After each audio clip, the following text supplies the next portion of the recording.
How to overcome fear of being alone. The fear of being alone is real, and the thing is that loneliness looks different for everyone. Are you afraid of being without friends around? Are you afraid of not having a loved one in your life? I don't know what your fear is, but until you can actually embrace that time and know that it's okay to be alone, you're gonna struggle. Are you not entertained? Are you not entertained?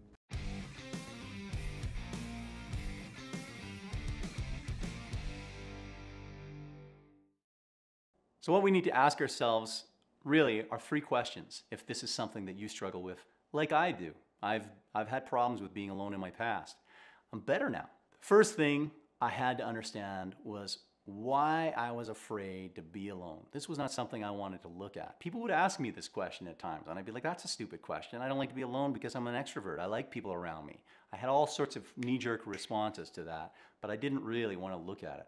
You gotta dive into that space. Understand why you don't want to be alone, because no matter how extroverted you are, there is a time for each of us to be alone so that we can gather our thoughts, sit within ourselves, understand who we are, and really, really embrace that moment. Can't be done if you're scared of it.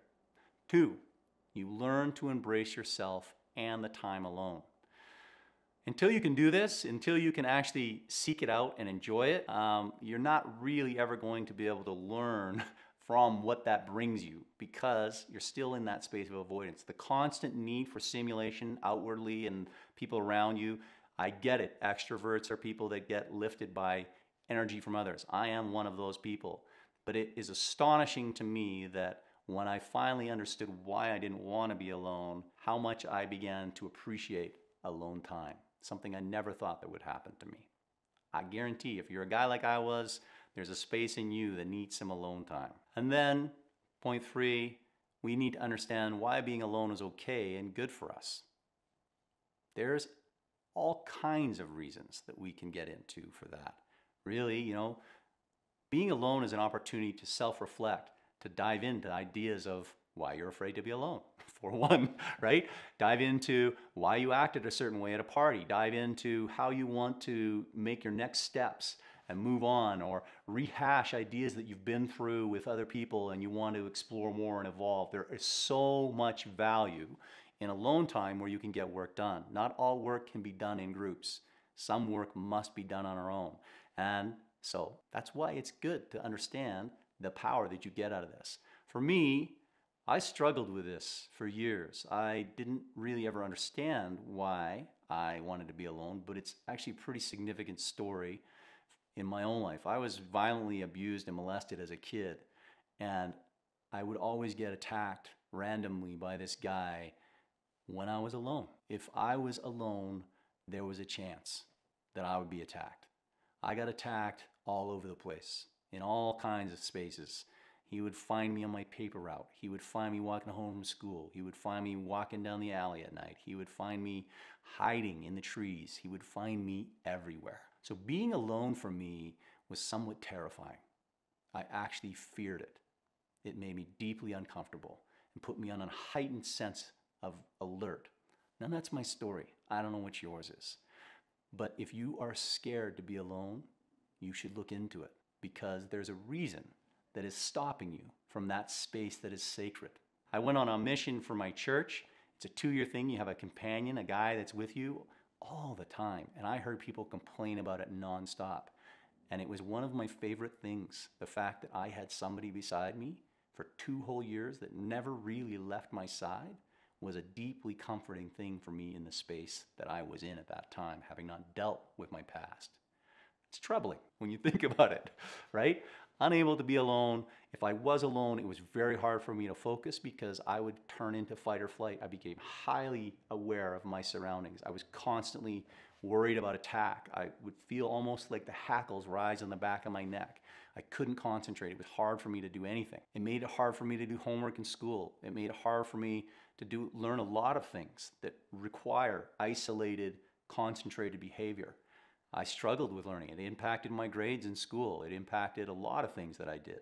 And I had to learn to know that This alone time that I was trying to avoid was an important thing for my progression. It was not something I heard people talk about it all the time. I think people could see me bouncing from thing to thing and they would tell me, oh, you should learn how to be alone and spend time with yourself. Because if I got in a space where I was without friends around me, I'd just start calling, looking for people to hang out. I'd hang out with anybody just to not be alone. Then I finally got to a place where I began to work through that stuff. And when I did, when I resolved it, I was left alone. I lost my wife, my family, I was by myself, and it was way more alone time than I wanted. It was hard. I didn't like it. I was scared. I felt lonely. I didn't have friends.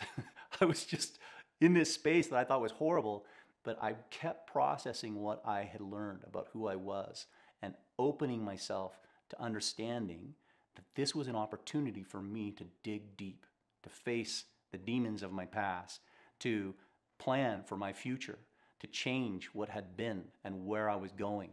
And as I did that, I found more and more value. I wrote a book. I started doing this, the coaching. Here I am in front of you. Things started to turn for me because I had time to be alone. I know it can be fearful. I don't know what your reasons are, but I'm guessing they're valid in some way.